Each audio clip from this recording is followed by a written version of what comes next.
Bagaimana kalau kita datang ke kuburan orang tua, karib kerabat, kemudian kita membaca Al-Fatihah? Baca Al-Fatihah nggak ada contoh. Al-Fatihah untuk orang mati nggak ada contoh dan nggak akan sampai. Imam Syafi'i mengatakan demikian. Sebagaimana dikatakan oleh Al-Hafidz Ibnu Katsir ketika menafsirkan ayat dalam surah An-Najm ayat 39, wa an laisa lil insani illa ma sa'a. Seseorang tidak akan mendapatkan apa yang diusahakan. Kata Ibnu Katsir bahwa Imam Syafi'i berpendapat bahwa nggak bisa orang mengirimkan bacaan atau pahala kepada orang, nggak bisa, nggak akan sampai. Masalah ibadah kembali kepada masing-masing orang.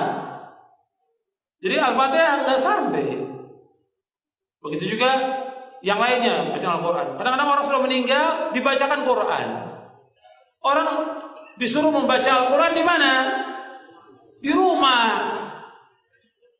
Terutama surah Al-Baqarah, di masjid baca Al-Quran, bukan di kuburan. Al-Quran ini diturunkan oleh Allah untuk ancaman kepada siapa? Orang hidup, orang mati. Di surah Yasin ayat 70 Allah berfirman, liyunzira man kana hayyan wa yahiqqal qawlu 'alal kafirin. Bahwa Al-Quran diturunkan Allah untuk mengancam orang yang hidup, hayyan, orang yang hidup, bukan orang mati. Kok orang mati dibacakan Quran? Manfaatnya apa? Enggak ada manfaatnya. Disuruh kita baca Al-Quran di rumah kita. Kata Nabi, la taj'alu buyutakum maqabira inna syaitana yanfiru minal baiti alladhi tuqra'u fi suratul Baqarah. Jangan kamu jadikan rumah kamu seperti kuburan. Sesungguhnya syaitan lari dari rumah yang membacakan surah Al-Baqarah. Enggak ada para sahabat membacakan Quran di kuburan, enggak ada. Kemudian juga mengirimkan Al-Fatihah kepada Nabi juga enggak ada. Ini kan banyak orang setiap hari dari majelis ila hadratin Nabi Al-Fatihah. Dari mana dalilnya? Dari mana dalilnya? Dari mana? Yang disuruh kita membanyakan apa? Sholawat kepada Nabi, bukan baca Al-Fatihah. Kenapa enggak Al-Baqarah? Kenapa enggak Ali Imran? Kenapa enggak An-Nisa? Kenapa enggak Al-Maidah? Kok Al-Fatihah? Enggak ada dalilnya. Di Quran maupun di hadis Nabi yang sahih, enggak ada para sahabat kumpul, ayo kita baca Al-Fatihah untuk Nabi. Enggak pernah ada. Enggak ada seluruh riwayat yang demikian dan enggak akan sampai. Perhatikan, yang Nabi mau kepada umatnya apa? Ittiba, mengikuti beliau, bukan mengirimkan Al-Fatihah. Nabi sudah tempatnya di sorga yang paling tinggi. Nabi itu Firdaus al-A'la yang paling tinggi. Yang pertama kali membuka pintu sorga siapa? Rasulullah SAW. Kita kayak banyak amalan aja mengirimkan Fatihah ke Rasulullah. Membahas bahwa Nabi Muhammad tak pernah menganjurkan untuk mengirim Al-Fatihah untuk orang yang sudah meninggal. Apakah betul Pak Ustaz? Apakah ada hadisnya? Kalau ada orang meninggal dunia, hadis pertama, kalau ada orang meninggal dunia, asri'u lahu, cepat-cepatlah kuburkan. Jangan jenazahnya tahan lama-lama. Saya sampaikan sudah ke istri saya, kalau aku mati cepat-cepat kuburkan. Mati maghrib, ba'da isya kuburkan. Bagaimana makam malam? Abu Bakar Siddiq meninggal dimakamkan malam. Tempat kita banyak lampu. Tak ada menggali, carikan ekskavator. Jangan tunggu sampai besok. Sudah saya sampaikan itu. Ini meninggal sore, ditunggulah sampai besok. Kenapa belum jadi kuburkan? Tunggu zuhur. Habis zuhur, anak pula delay pesawat Lion Air 3 jam dari Surabaya. Sampai jam 5 sore, kata sambutan dari RT, RW, tokoh masyarakat, nenek, mama, orang Sumando, sadonyo. Panjang cerita. Kalau bolehlah jenazah itu di dalam ngokok. Capek dah. Betul juga. Tak sabar mau ikut ruang interview ujian dia. Nah, cepat-cepat. Setelah kalian kuburkan cepat-cepat, bacakanlah pada bagian kepalanya Al-Fatihah. Pada bagian kakinya ujung surat Al-Baqarah, lillahi ma fis samawati wa ma fil ard. Dalil pertama. Terima kasih Pak. Ini kalau ada air ini makin lama sih biasanya. Dalil kedua, kata Abdullah bin Umar bin Khattab, anak Umar bin Khattab, dalam kitab Ar-Ruh, murid Imam Ibnu Taimiyah punya murid namanya Imam Ibnu Qayyim Al-Jauziyah, nama kitabnya Ar-Ruh. Kalau nanti aku mati tolong bacakan pangkal surat Al-Baqarah sampai wa ulaika humul muflihun, dan bacakan ujung surat Al-Baqarah lillahi ma fis samawati wa ma fil ard. Dalil yang kedua.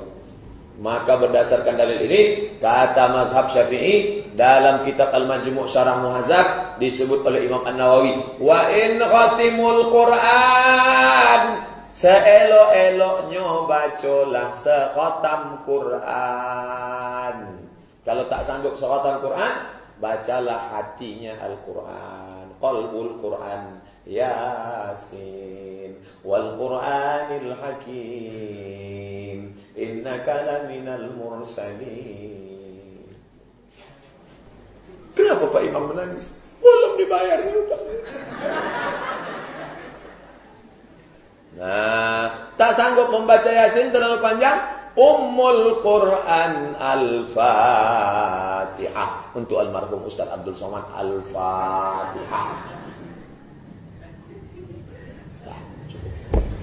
Sampai tak Pak Ustaz? Sampailah. Dalil sudah saya bacakan. Udah itu tanya dulu. Sampai tak Pak Ustaz? Nah, coba bacakan. Balik lagi enggak? Berarti sampai. Dibacakan dalil tak percaya. Dibacakan logika tak percaya. Tak juga dia percaya, saya tak percaya. Siapa nama lengkap? Nanti kalau kau mati, kubacakan Al-Fatihah.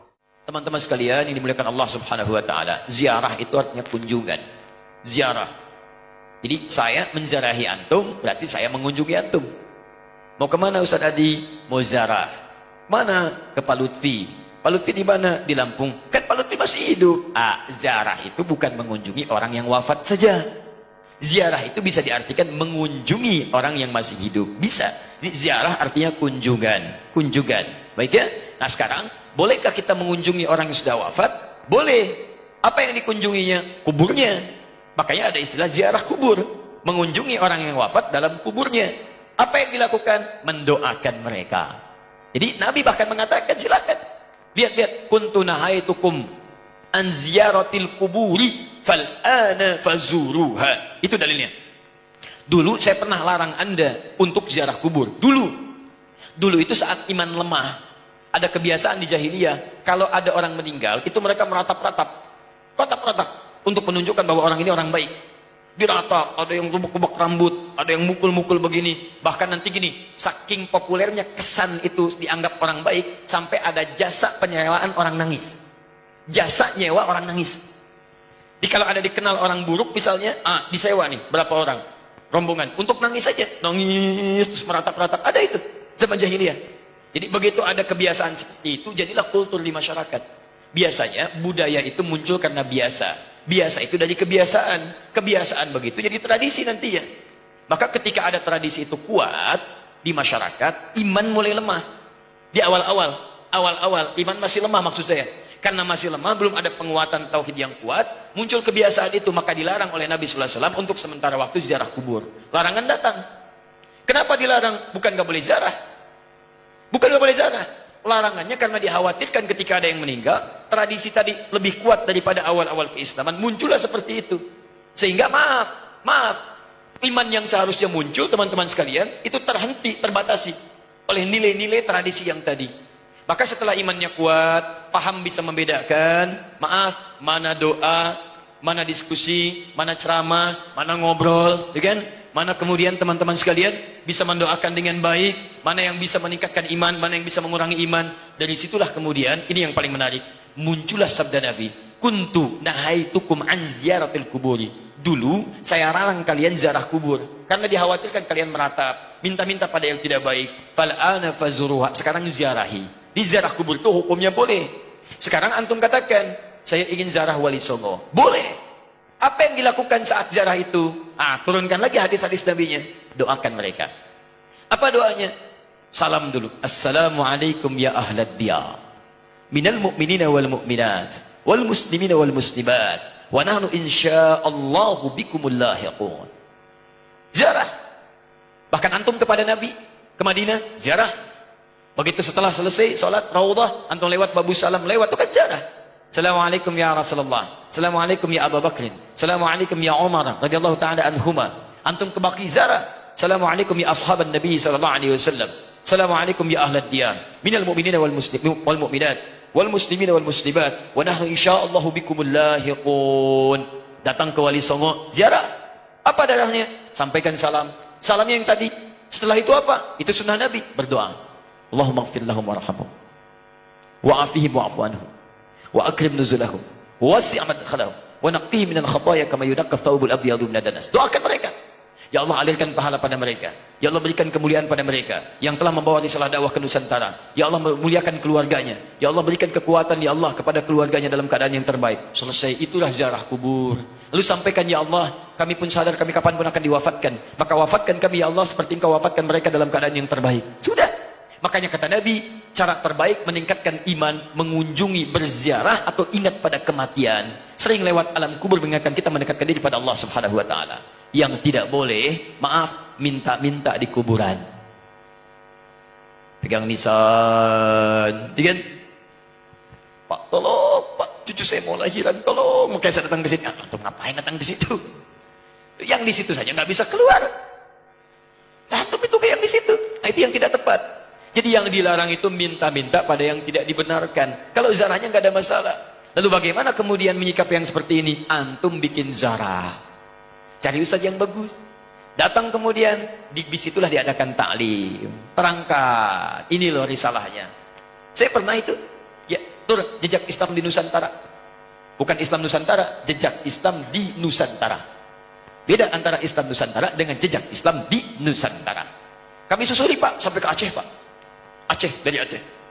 Kami kunjungi makam Syekh Abdul Rauf As-Singkili. Datang. Itu saya terangkan taklim dulu. Syekh Abdul Rauf itu masuknya ke Aceh seperti ini. Kemudian menyampaikan begini, risalah Islamnya begini. Setelah itu kita datang, mana buktinya beliau ada? Kita kunjungi. Sampai ke tempat makamnya, dari hanya kuburannya. Masuk ke situ kita berdoa. Saya pimpin doanya. Begini cara berdoanya. Sampaikan begini, begini, begini. Sudah, ayo kita pulang. Saya sampai ke Lasem. Untuk menelusuri jejak Islam di Nusantara ke arah wilayah Jawa Tengah sampai ke Jawa Timur. Nah, ujung Jawa Tengah ke Lasem, saya tunjukkan. Ini dulu ada Sunan Bonang di sini. Teman-teman sekalian, nama aslinya ini. Asalnya begini, ininya begini. Dari mana taunya? Apakah itu fiktif? Ayo kita lihat. Susuri tempatnya. Ini tempat beliau. Ini tempat awal merapatnya. Ini tempat keluarganya. Ini pas sujudannya. Sampai saya hitung berapa anak tangga sampai ke atasnya. Yang merawat tempatnya itu sampai kesujudannya. Yang merawatnya namanya Pak Abdul Halim. Begitu antum naik sampai ke atas, sebelah kiri. Di situ antum temukan nanti yang pegang kuncinya Pak Abdul Halim. Ketika bertemu dengan beliau, indah sekali. Pak, ini bukan makam ya. Bukan makam. Makamnya itu bukan yang di sini. Ini cuma pas sujudannya. Pas sujudan itu tempat beliau kemudian memetakan wilayah. Berdoa kepada Allah. Minta diberikan kekuatan. Bersujud di situ. Sholat menghadap ke arah kiblat. Seperti Nabi naik ke Gua Hira.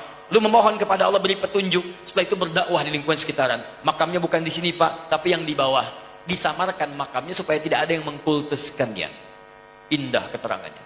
Saya ajak jamaah untuk mendengarkan itu semua. Tuh, kan? Sering tertipu kita.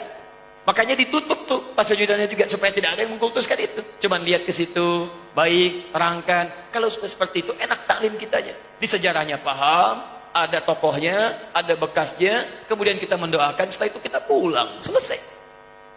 Jadi kita itu tidak harus saling mencolok, gak ada wali songo, begini. Alah, antum ini kenapa sih? Sebelum bilang gak ada, lihat dulu.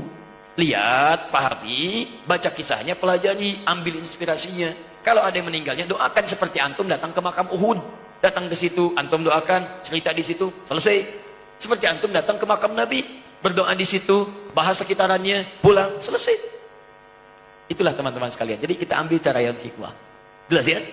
Nah, jadi kita pun tidak harus menyakiti orang lain, tapi meluruskan dengan cara-cara yang terbaik. Hikmah. Ya. Di karena masjidnya al-hikmah, selalu ini yang muncul.